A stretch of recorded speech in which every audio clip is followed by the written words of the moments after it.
Hello, this is just a short video about the Sharc version 2.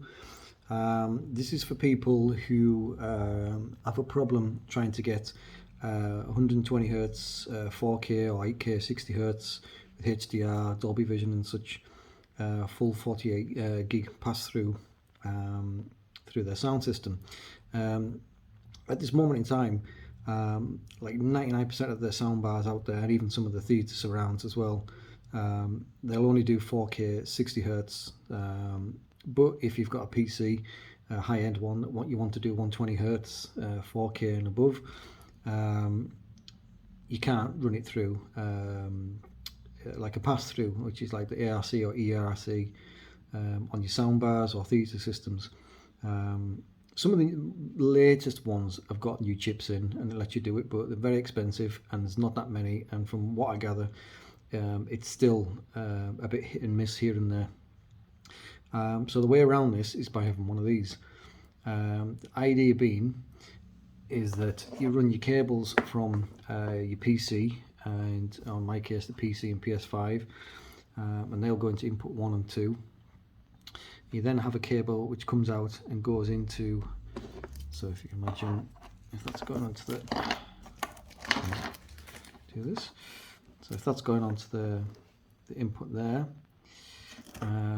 it would then come out and you'd have one cable going to your sound system, and you would have another one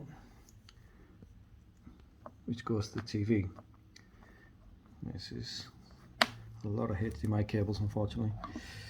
And then that's if I was just doing one of them. So if I had a PC, that one would plug into there, so PC and PS5 kind of thing. What these two cables here, and what this box does, this little power one runs off there, is that instead of it all going through one cable to your sound system, and it can't do the pass-through, is that it takes one signal here and it takes that to the TV, but it separates the audio and then sends that to the soundbar, so you're getting the full image quality picture. So say you run a 3090 Ti or PS5 at 120 Hz 4K 444 or Dolby Vision HDR, that will run through and go to your TV if your TV obviously can accept it.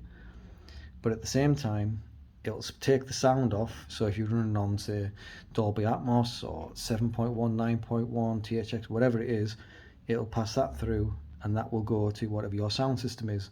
Now if that's a theatre surround or whether it's a soundbar, it can take that off to there.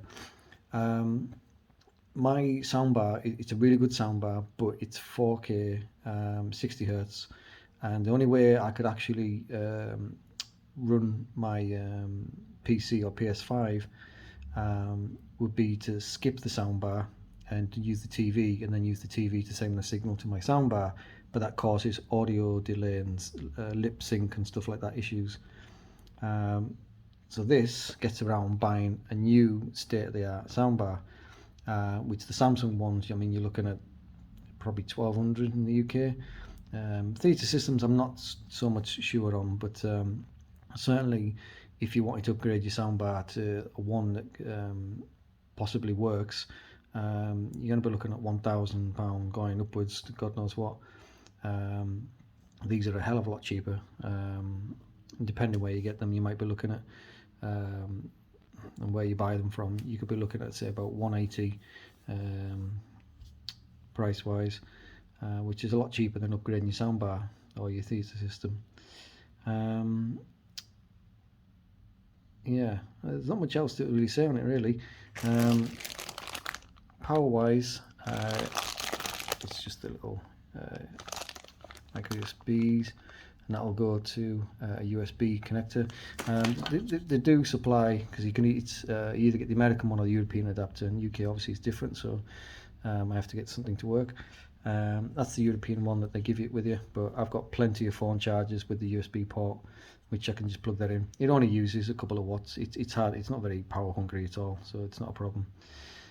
So yeah, so this means now I can run the PC and PS5 full 120 Hz and get the proper audio, get the proper picture and everything that I wanted. The only downside is at the moment this is version 2 and there's 2 ports. If you needn't to hook up something else, so you've got PS5 and a new Xbox, you're going to need 3 ports, and obviously this doesn't have it. But I would dare say on version 3, which will probably land probably just a month or 2 after I've bought this one, that's probably going to have 3 inputs onto it. It's just a matter of time it's going to happen. But yeah, for anyone who's wanting to save money and not actually buy a new theatre system and use that old one and get the full pass-through, this is something you want to give it a go. Okay, cheers.